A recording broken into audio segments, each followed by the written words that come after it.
Hello friends, இன்றைக்கி என்ன பண்ணலான்னு யோசிக்கும் போது அப்போ இவங்க நான் சொன்னேன் சின்ன பையன் இருக்கான்ல, குட்டி பையன் யாராவது வாங்கிட்டு வாங்கப்பா, தொக்கு வச்சுருவான், அவனுக்கு ரசம் வச்சுட்டு உங்களுக்கு சாம்பார் வச்சு கொடுக்குறேன். சரின்ட்டு கடைக்கு போனாங்க. பார்த்தா யாராவது நல்லா இருந்துச்சான். சரி பார்த்தாங்களா, நல்லா ஒன்று யாரும் நல்லா பெருசு பெருசாக இருந்துச்சான். சரி 1 கிலோ வாங்கிட்டு தாங்க, 360 ரூபான்னு சொன்னாங்களாம். சார் க்ளீன் பண்ணி கொடுத்துருவான்னு கேட்டிருக்காங்க. க்ளீன் பண்ணி கொடுத்துரு தம்பின்னு இருக்காங்க. அதனால் க்ளீன் பண்ணியிருக்கான். ரொம்ப அழகாக க்ளீன் பண்ணியிருக்காங்க பாருங்கள். யாரா இங்கெல்லாம் நல்லா க்ளீன் பண்ணி தான் கொடுப்பாங்க. முன்னாடிலாம் வீட்டுக்கே எடுத்து வந்து கொடுத்துருவாங்க. இப்போ நாங்கள் 2 பேர் வந்து ரொம்ப நாளாக வாங்குறதே கிடையாது. இப்போ பொண்ணு வந்திருக்கா, சரி அதனால் நம்மளே போய் வாங்கிக்கலாம்ப்பா. அவனே சொன்னாலும் எடுத்து வந்து கொடுத்துருவான் தம்பி. அதுக்கப்புறமேட்டு இன்றைக்கி அதுக்கு தேவையான பொருட்களையும் பார்த்துருவோம். இந்த 4 பெரிய வெங்காயமாக எடுத்து வச்சுருக்கேன் பாருங்கள். ஏன்னா தொக்கு செய்யும்போது இவ்வளோண்டு வந்துடும், வதக்குனா இவ்வளோண்டு தான் இருக்கும். அதனால் 4 பெரிய வெங்காயம் நல்லா எடுத்து வச்சுருக்கேன். 2 பெங்களூர் தக்காளி, நல்லா பார்க்க எவ்வளோ பெருசு இருப்பாருங்க. 2 பெங்களூர் தக்காளி, அப்புறம் ஒரு லெமன் அரை, நல்லா பெரிய லெமனாக தான் இருக்குது. ஏன்னா அது வந்து சூடு பார்த்திங்களா இறா, அதனால் லெமன் கண்டிப்பாக ஊற்றணும். கருவேப்பிலை, கொத்தமல்லி, அது போக அரைக்கிறதுக்கு பாருங்கள் இந்த இஞ்சி பூண்டு கொத்தமல்லி எல்லாம் பொடிச்சிடுவேன். கொத்தமல்லி கண்டிப்பாக போடுவேன். ஏன்னா நோய் எதிர்ப்பு சக்தி பார்த்திங்களா எல்லாத்துக்குமே போடுவேன். இல்லாட்டா கூட வாங்கி வச்சுருவேன் கண்டிப்பாக. எப்படியும் 3 நாள் 4 நாளைக்கு இருக்கும். அதுக்குள்ளே அடுத்தது யாராவது வருவாங்க, காய் எடுத்துகிட்டு வாங்கிடுவேன். இந்த இருக்க பாருங்கள், இதெல்லாம் ஒரு ஓட்டி அதையும் நம்ம ரெடி பண்ணி வச்சு காட்டுறேன் உங்களுக்கு. இனிமேல் வதக்கும் போது அப்படியே காட்டுறேன். எல்லாருக்குமே தொக்கெல்லாம் செய்ய தெரியும். இருந்தாலும் அந்த பிக்னஸ் பிள்ளைங்களுக்கு கொஞ்சம் தொக்கு இருந்தால் பிள்ளைங்க ஒரு சாதத்தை கூட போட்டு இப்படி கிளறி நல்லா சாப்பிட்ருவாங்க. ரொம்ப டேஸ்ட்டாக இருக்கும். அதுக்காக தான் சரி செஞ்ச கொஞ்சம் செகண்டில் எல்லாமே காலி ஆகிடும். அப்படி டேஸ்ட்டாக இருக்கும். வெங்காயத்தை இந்த மிஷின்லேயே போட்டு அரைச்சிக்கலாம் ஃப்ரெண்ட்ஸ். ஏன்னா நிறையா இருக்குது பார்த்தீங்களா. மூடிட்டு இதையும் போட்டு வச்சுக்கலாம்.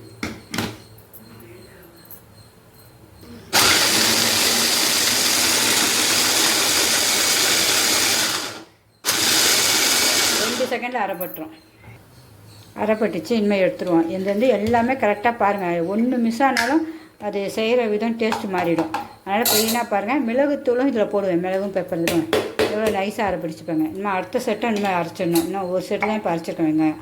இதை பாருங்கள், இப்படி அழகாக அரைப்பட்டோம். நம்ம கையில் போட்டு அரைஞ்சிட்டு கிடக்க தேவை. இப்போ அடுத்த செட்டும் போடுவோம். இந்த பாருங்கள், இந்த தக்காளியுடைய கண்ணை எடுத்துகிட்டு தான் அறிவேன். அதையும் உங்களுக்கு காட்டுறேன். தக்காளியும் போட்டுட்டேன், அரைவேன். அவ்வளோதான், இந்த அரைச்சாச்சு. இனிமேல் அடுத்து கொட்டிட வேண்டியதான். கொட்டிட்டு இனிமேல் வதக்கினா சமையலெல்லாம் சூப்பராக எல்லாமே எங்கள் அம்மா சொல்லி கொடுத்து தான். அந்த 3 பொம்பளை பிள்ளைங்க அவ்வளோ சூப்பராக செய்வோம். ஏன்னா எங்கள் அம்மா அவ்வளோ எக்ஸ்பீரியன்ஸ், எல்லாம் எங்களுக்கு சொல்லிக் கொடுப்பாங்க. இது எப்படி இது அப்படின்னு அவங்கள மாதிரி நாங்களும் கற்றுக்கிட்டோம். இந்த பாருங்க எவ்வளோ அரிஞ்சு வச்சுக்கோங்க. அது எவ்வளோண்டா வதங்குது மட்டும் பாருங்கள். இந்த இஞ்சி பூண்டை கொத்தமல்லி சேர்த்து 2 ஸ்பூன் இருக்குது. சின்ன ஸ்பூன்னா 2 ஸ்பூன் எடுத்து வச்சுருக்கேன். இனிமேல் எல்லாம் வதக்கும். ஃப்ரெண்ட்ஸ், கடாய் ஊற்றிட்டேன், எண்ணெய் ஊற்றிட்டேன். கடுகு போட போகிறேன். கடுகு பொரியட்டும்.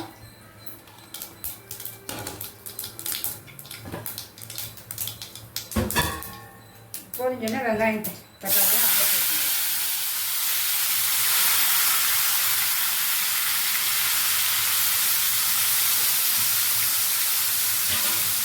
நல்லா வதக்க விடணும். கொஞ்சம் உப்பு போட்டு வதக்கிடுவோம்.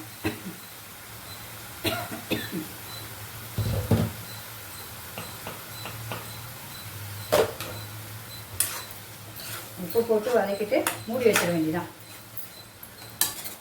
நல்லா வதங்கிட்டோம். கொஞ்சம் கருவேப்பிலையும் போட்டுருவோம். போட்டு மூடிவோம். அப்பப்போ கொஞ்சம் கிண்டி விட்டுக்குங்க. அவ்வளோதான், கொஞ்சம் வதக்கட்டும். நல்லா பாதி வதங்கிடுச்சு. இப்போ வதங்கும் போது இன்னும் கொஞ்சம் இஞ்சி பூண்டையும் நம்ம போட்டுருவோம். வதக்கி நல்லா வதக்கணும். தயிரும் 1 ஸ்பூன் ஊற்றணும்.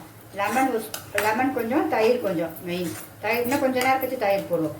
தயிர்னா இந்த மேலே வராது, நெஞ்சு கறிக்காது. இதெல்லாம் நல்ல ஜீரண சக்தி ஆகிடும். அதுக்காக தான் நல்லா வதங்கட்டும்.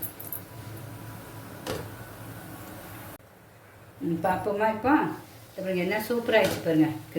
எறா தொக்கு பார்க்கவே அழகாக சாப்பிட்டாலும் அவ்வளோ டேஸ்ட்டாக இருக்குங்க. இந்த எறா ஒன்று கூட அடிப்பிடிக்கல பாருங்கள். அதுதான் அப்படியே நம்ம எப்படி வச்சுமோ அப்படியே இருக்கும். ஒரு தட்டு சோறு சாப்பிட்டாலும் பத்தாது, இன்னும் வேணும் தான் சாப்பிடுவீங்க. இதை எறா அவ்வளோ டேஸ்ட்டாக இருக்கும். இன்னும் நம்ம கொத்தமல்லியை போட்டுருவோம். போயிட்டு இறக்கிற வேண்டியதான். அவ்வளோதான், ஈஸியான டிஷ்ஷு. டக்குன்னு செஞ்சாலும் நல்லாவும் சாப்பிடுவாங்க எல்லோரும். எவ்வளோ கொத்தமல்லினாலும் போடுங்க உங்களுக்கு. அது எல்லாம் கொத்தமல்லி ரொம்ப நல்லது தான் நமக்கு.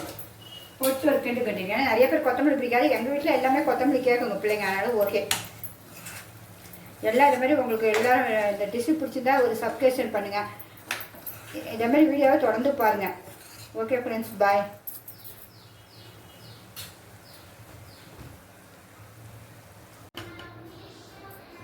ஹலோ ஃப்ரெண்ட்ஸ், இன்றைக்கி சுவையான ரைஸ், ஒயிட் ரைஸ் மகா வந்திருக்கான்னு. அது போக எறா தொக்கு சுவையானது பாருங்கள், எவ்வளோ சூப்பராக இருக்குது பாருங்கள், எண்ணெயோடு நல்லா. அப்புறம் சாம்பாரே வேண்டாம் மேம், இந்த தொக்கே போதும், நான் சாம்பார் வைக்கிறேன் மேம், சாப்பிடுங்கன்னு.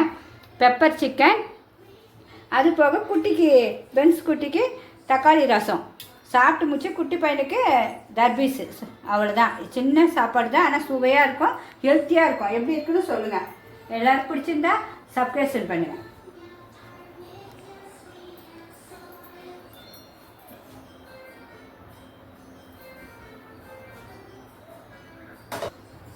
இந்த இறாவுடைய செய்முறையை வந்து கீழே லிங்க் கொடுத்துருக்கேன், அதில் போய் பாருங்கள் எப்படி செய்யணும். அதுமாதிரி எல்லோரும் செஞ்சு பாருங்கள், ரொம்ப சூப்பர் டேஸ்ட்டாக இருக்கும். வச்சோடனே எல்லாருமே வீட்டில் கேட்பாங்க எப்படி செஞ்சீங்கன்னு. Okay friends.